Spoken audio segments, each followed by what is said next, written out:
हुजूमी तशद्दुद के खिलाफ इंसानी हुकूक की तंजीमों की जानिब से भी एहतजाज किया जा रहा है। इस सिलसिले में इंटरनेशनल ह्यूमन राइट्स ऑर्गेनाइजेशन की जानिब से जिला कलेक्टर से नुमाइंदगी की गई और एक मेमोरेंडम के जरिए हुजूमी तशद्दुद के वाक़यात की मजम्मत की गई। हुजूमी तशद्दुद में मुलविस फ़िरका परस्तों के खिलाफ सख्त से सख्त कार्रवाई का मुतालबा किया गया।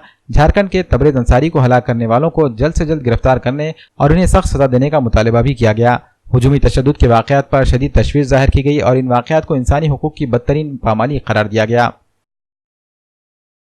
अंतर्राष्ट्रीय मानव अधिकार संगठन के world chairman doctor name Singh प्रेमी के मार्गदर्शन में आज नांदेड़ जिला अधिकारी कार्यालय को एक ज्ञापन सौंपा गया, जिसमें हमने ये मांग की है कि झारखंड सरायकेला जिला कदमसी गांव का रहवासी मोहम्मद तबरेज़ अंसारी के साथ कथित तौर पर मॉब लिंचिंग की घटना को अंजाम देने वाले सभी आरोपियों को सख्त से सख्त सजा देने का हमने अनुरोध किया है। मैं अंतर्राष्ट्रीय ह्यूमन राइट्स का नांदेड़ जिला उपाध्यक्ष श्री प्रेम सिंह नईम खान साहब के अध्यक्षता के हेठ ये नांदेड़ के डिप्टी कलेक्टर साहब को ज्ञापन दिया है।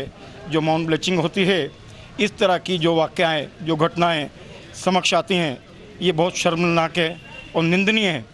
इस तरह की घटनाएं भारतवर्ष में नहीं होनी चाहिए। इस अवसर पर निवेदन हमारे एचआईआर की तरफ से नांदेड़ जिला अध्यक्ष श्री नईम खान साहब के अध्यक्षता हेठ मैं अमरजीत सिंह कालरा निवेदन देते हुए धन्यवाद।